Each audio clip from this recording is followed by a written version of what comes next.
Welcome to episode 6 of Shane Talks 99. This week, it is February 19th, 1999. We got 3 flicks to talk about. First up, a really hated movie that I kind of enjoy, and I did enjoy, and I enjoyed it even more watching it this week. We have Jawbreaker. Then we got a biopic called October Sky, which is so old that it was still released on a VHS tape. So I got the VHS and the DVD of that movie. And then finally, probably the most popular release from this week was the Mike Judge flick Office Space, which we will get to last. So let's start off with a movie that has this terrible reputation. I know a lot of people that hate it and badmouth it. It's got terrible Rotten Tomatoes scores. 13% is the critic score. I think the audience score is somewhere more in the 50s. I'm even higher than that audience score in that opinion because I've really enjoyed this movie when I rewatched it this week. Had a budget of $3.5 million, only made $3.1 million back at the box office. So not only is it considered a critical flop, it is also a financial flop for the studio. But in reading up on it this week, it apparently did find a very big cult following online. And it makes sense because it's just 5 years earlier or before the release of the movie Mean Girls. And this movie is almost exactly the same plot as Mean Girls, whereas not the same plot, but the same type of characters. Chicks that are like really hated and evil. I guess it kind of reminds me of the movie Heathers also. You've got the popular girls that pretty much everybody hates, but everybody also wants to be.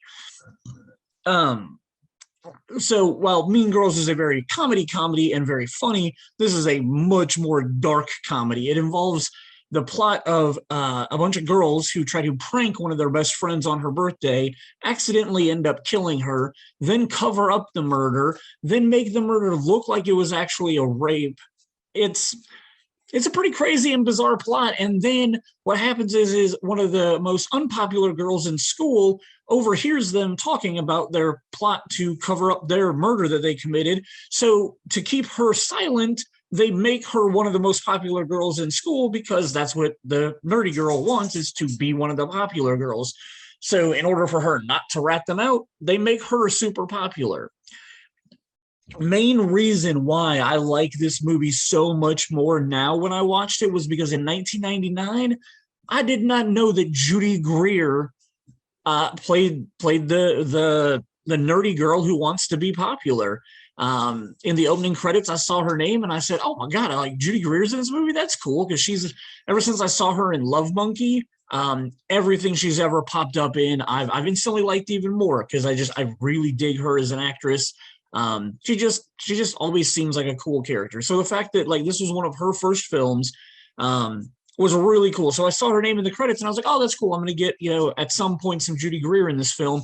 Did not have any idea that she was the nerdy girl. So when I found out she was Fern Mayo, I was all on board for this movie. I instantly knew that I was going to like it more than I did, and it was pretty enjoyable. It's got some really dark and twisted humor that goes on, and it's essential late 90s like plot setup, acting. The soundtrack wasn't bad, but I didn't know any of I knew a couple of the songs, but like there wasn't any music in it where I was like, oh, this is why this soundtrack is great or anything like that. But it was good for what it was.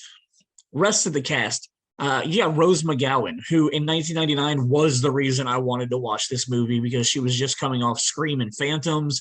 So I was very much a huge Rose McGowan fan. Rebecca Gayheart, also in the horror genre. She was coming off Urban Legend and a stupid part in Scream 2 as one of the sorority girls. So, I got 2 of my, late 90s horror movie chicks that I was really a fan of. So that was cool. And then this was basically Judy Benz's breakout role. And even though her film career hasn't really, she's done some little stuff here and there, Judy Benz found a lot of success on TV shows like Angel and Dexter. So obviously she has a great career also. So the prank goes wrong. They end up killing their friend, and it's really kind of a dark and fun movie. Like I had a really good time watching it. I laughed when I didn't think I would have been laughing. Like I said, when I watched it when I worked at the movie theater in '99, I liked it. I didn't love it, but I was always one of those people where I was like, I don't know why everybody hated it. But also back then, I liked a lot of stuff just for very dumb and personal reasons. I don't think Jawbreaker is a good movie. I didn't think so then. I don't think so now. But it was just something that I enjoyed, and I had a lot of fun with. I don't really understand why people hated it, especially because, like I said, 5 years later, Mean Girls came out and everybody loved that. So Jawbreaker was fun. The plot's pretty predictable. Like I said, it's a pretty 90s plot. In the end, the bad people get, what's coming to them. So there were Carol Kane, I believe, is in it, and then Judy Greer is also in it. So there was some pretty solid name actresses that had supporting roles and whatnot in the flick. So really enjoyable. Not sure why everybody hates it so much. So next up, we're going to move on to the movie October Sky. Like I said, it was so old it came out on VHS. It is a biopic, which is odd. Anybody who has listened to the regular Shane Talk show, when we talk about biopics, I usually don't have anything good to say. I don't care for many biopics. This is one of the exceptions. Like I don't know his true story, so I don't know how close they stayed to it. But it's just one of those movies that when I watched it, I enjoyed it. I enjoy the acting. I enjoy the characters. I enjoy the plot. I think it's really well done. Obviously, Indianapolis gets mentioned. The science fair that Homer ends up going to is in Indianapolis, so it's kind of cool to get the Indianapolis name drop every now and then. This film has really amazing Rotten Tomatoes scores. 91% by the critics, and then 85%, 88% by the audience. So it's one that a lot of people really tend to like and enjoy. And I think it's a really good coming of age story. It's about friendship. It's about people trying to find where they fit in. And then there's a whole dynamic with Chris Cooper, who plays Jake Gyllenhaal's dad in the movie, and it's their dynamic, and the father not supporting the son because he wants the son to do what he wants to do, and then eventually coming through that, and their relationship throughout the whole flick is really, really well done. I think this was basically one of Jake Gyllenhaal's very first major roles. The next year in 2000 or maybe 2001, he blew up with Donnie Darko, but this is probably a far superior role that he was in. Personal opinion, I think it's probably the best thing I've ever seen him do. One of his best friends in this movie is played by Chris Owen, who is one of those guys that he always around this time had those side characters that are kind of in the background, like in Can't Hardly Wait. He's just a kleptomaniac that would walk into a scene. In the background, he'd steal something, and it's really just played for laughs for if you notice that he's there. Later this year in August, we'll be talking about his role as the Shermanator in American Pie. I already mentioned back in January when we talked about She's All That he has the scene in the lunchroom. So he's always just kind of this small bit character. This really lets him shine. It was really nice to see him have such a big role in a movie. Really, really very cool for him. Like I said, Chris Cooper plays Jake Gyllenhaal's dad. We'll be talking about him later this year in American Beauty, another movie he did in 1999, which was just phenomenal. And Laura Dern plays the teacher in this film. Obviously, Laura Dern's known for Jurassic Park, Blue Velvet, Wild at Heart. She is amazing in this movie. All the scenes that she has where she stands up for the boys when they're trying to build their rockets and do everything, really awesome to see Laura Dern just have that kind of a character that is just so supportive no matter what. It's really anybody who's had a teacher in their life that was like that to them. I know Mr. Goodrum is that teacher for me that was always pushing me and telling me that he believed in me. Laura Dern is that amazing character for this movie. It's just a really good feel-good movie watching the boys try and fail with building their rockets, and then they have a rocket that is that they claim blew something up, and then throughout the course of the film they prove to the town that it was not their fault and that they didn't do it. It's really just awesome. The father-son dynamic, the Chris Cooper plays a coal miner, basically the head coal miner in town, and he really wants Jake Gyllenhaal to be a coal miner and follow in his footsteps and take over the family business. and Homer just isn't into that. He's a science kid. He's a science nerd. He wants to build his rockets, and so like there and his older brother's a football star at the school who's going off to college to like he's being recruited to play football. So like dad's super proud of his football son and doesn't care about him becoming a minor, but he wants Homer to. Really good dynamic, really well done. And let's talk about the fact that it's directed by Joe Johnston. Joe Johnston has directed one of my all-time favorite films, and that's The Rocketeer. He's also directed films like Honey, I Shrunk the Kids, Jumanji, Jurassic Park 3, and Captain America: The First Avenger. All four or five of those movies are all movies that I absolutely love and enjoy. So Joe Johnston, solid director. So cool to see him direct something like this. It's just got so much heart and feeling to it. We finally have the last movie, probably the most popular movie that came out this day, and that is Office Space, a movie that has held up over the last 24 years, one that is still quoted to this day. When I popped it in to start watching it, I found out that my wife has never seen Office Space. Well, she says she thinks she saw it like back when it came out, but she didn't remember anything from the movie. Apparently people in her office actually make fun of her for the fact that she can't quote the movie like they do. So she sat down and watched it with me, had a lot of, it was fun to watch my wife have a lot of really good laugh out loud moments because it was actually pure comedy that she had not seen before. Background on Office Space, it's a Mike Judge movie. Mike Judge was big into animation. He eventually went on to do Beavis and Butthead. Well, he had done Beavis and Butthead before this movie, but he did Beavis and Butthead. He was the head person in charge of the Fox show King of the Hill. He was making these short films with the character of Milton for MTV, and they eventually got picked up and aired on Saturday Night Live, which is where I saw them in the 90s. And then, apparently people were pushing him, let's do a Milton movie, and they wanted to do like an actual Milton animated film. He ended up winning by saying he didn't want to do a Milton animated film, but he wanted to do a film with Milton as like a side character. Studio eventually agreed to that. The studio also agreed to let him make the movie with any cast that he wanted, as long as he got one big name person to sign on for the movie. So that big name person in this film was Jennifer Aniston. Once he got her to commit to being the main character, obviously she was huge on Friends at this point. That would have been, Friends was in like season 5 right now. So obviously the height of Friends, like success for Jennifer Aniston. They let him cast whoever he wanted in his movie. We got Ron Livingston as the lead. Ron Livingston's only big movie before this was Swingers. He will get talked about in, I think it's like August when we talk about the movie Body Shots, or maybe it's September.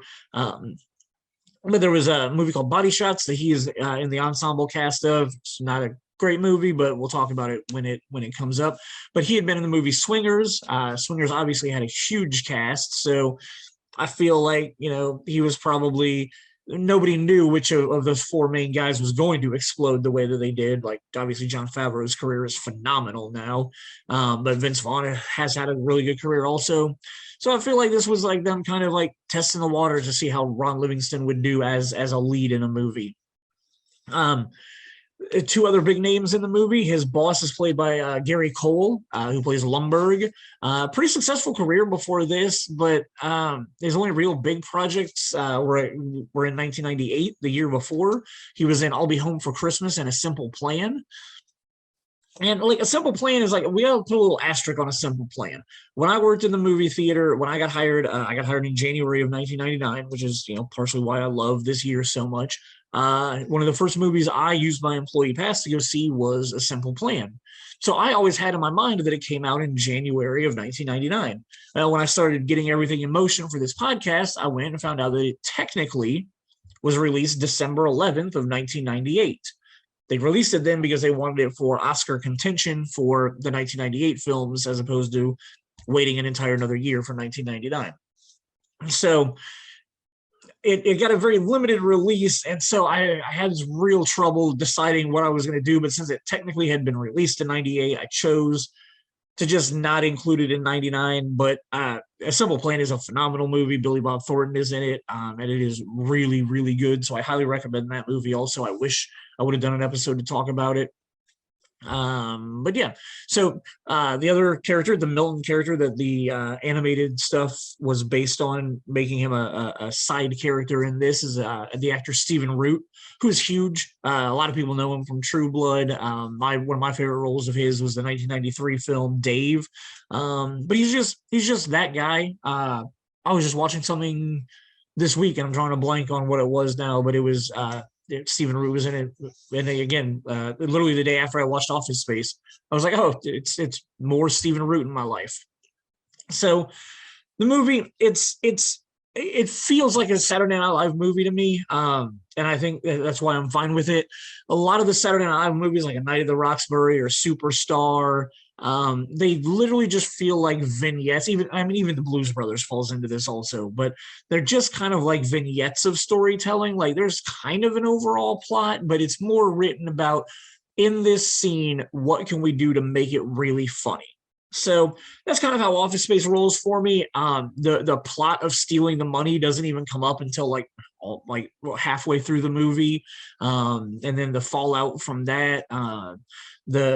The scene with the therapist is a short little vignetted scene that sets up what's going on in the movie.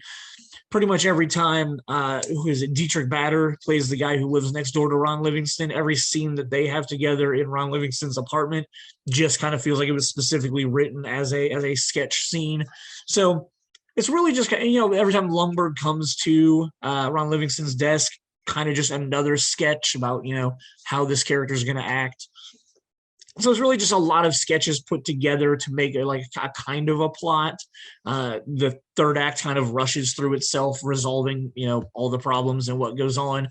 So, it's a really fun, good comedic film. And like I said, my wife was actually literally laughing out loud while she was watching it because of some of the humor. Obviously, since she works in an office, those things are, she was laughing at office related work that she's obviously, gone through or whatnot. So really good script, really good casting. The chemistry between Ron Livingston and Jennifer Aniston, I felt like was really good in the movie. Just really fun to watch. I don't think I know anybody that doesn't like Office Space. I'm sure there are people out there, but highly recommend that movie. So this was a super good weekend, February 19th of 1999. Like I would have gone and seen all three of these movies that weekend. I probably would have been really happy about watching all three of them. And like I said, anybody who has anything against Jawbreaker, go back and give Jawbreaker another chance now.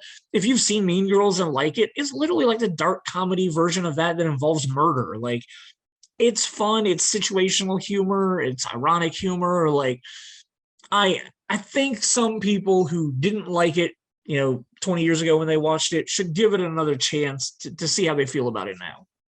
Next week, we got 3 more movies coming up. All solid, I would say. First up is the huge ensemble cast in the movie 200 Cigarettes. It's a Ben Affleck movie.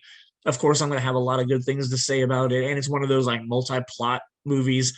Those are always kind of my jam. 8mm. I'm looking forward to making sure I get to watch that this week. I haven't seen it in a long time. It was a movie that I remember liking a lot. I know I owned it on DVD. I got to find out if I still own it on DVD. I might have got rid of it. But I need to make sure to watch 8mm because I want to know if that movie still holds up for what it was. And finally, The Other Sister, Giovanni Ribisi and Juliette Lewis, I believe, if I remember right.